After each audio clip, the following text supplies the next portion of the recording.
দেখো গাইস, এখন কলমি শাক কাটা হচ্ছে। আজকে রান্না হবে কলমি শাকের চচ্চড়ি আলু দিয়ে। এই যে পেঁয়াজ, কাঁচা লঙ্কা রাখা রয়েছে এখানে। তো দেখো সুন্দর করে আমার কাটিয়ে এই কলমি শাকগুলোকে কুচু কুচু করে কাটছে। কুচু কুচু করে কাটলে কলমি শাক খেতে ভালো লাগে আর তাড়াতাড়ি গলেও যায়। আর আলু দেওয়ার কারণ হচ্ছে কলমি শাকটা একটু মানে শাকটা একটু ড্রাই, তো শাকটা একটু নরম হবে আর একটু ঝাঁটা হবে। এই জন্য আর কি কলমি শাকের মধ্যে আলু দিয়ে করা। তো ওই জন্য আর কি তোমাদের দেখাচ্ছি। তোমরা দেখো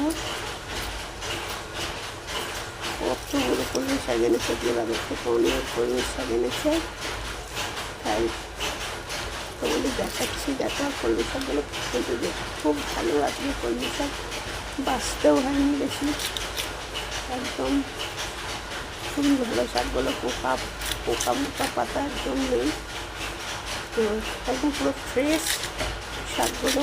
আর এখানে 10 টাকার শাক আছে, এতগুলো শাক 10 টাকায় পাওয়া গেছে দিয়ে। তো আজকে কিন্তু কলমি শাক রান্না হবে। আমি কলমি শাক দিয়ে আজকে ভাত খাবো, অন্য কিছু আর লাগবে না। শাকগুলো আর কি চাই, তাই জন্য। আর দেখো কলমি শাকগুলো একদম কুচিয়ে কাটা হচ্ছে। দেখো একদম কুচু কুচু করে কাটা হচ্ছে কলমি শাকগুলো। কুচু কুচু করে কাটলে বললাম তো খেতে কিন্তু খুব ভালো হয়, তাই জন্য শাশুড়ি একটু করে কেটে দিচ্ছে। এই জন্য কলমি শাকে পেঁয়াজ কাঁচা লঙ্কা দিচ্ছি।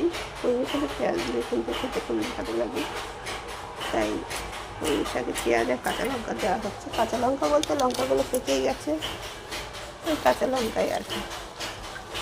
দেখো এখনও কতগুলো কলমি শাক রয়েছে, কতগুলো কাটা হবে ওই আর কি। তো আজকে আমি কলমি শাকের ভিডিওটাও শেয়ার করবো তোমাদের সঙ্গে, দেখাবো। আজকে ওই কাটাটা দেখাচ্ছি। এখন কলমি শাকের রান্নার ভিডিওটা আজকে আমি শেয়ার করবো,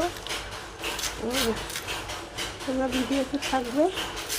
আর কলমি শাক কিন্তু শাক পাতা কিন্তু খাওয়া খুবই উপকার।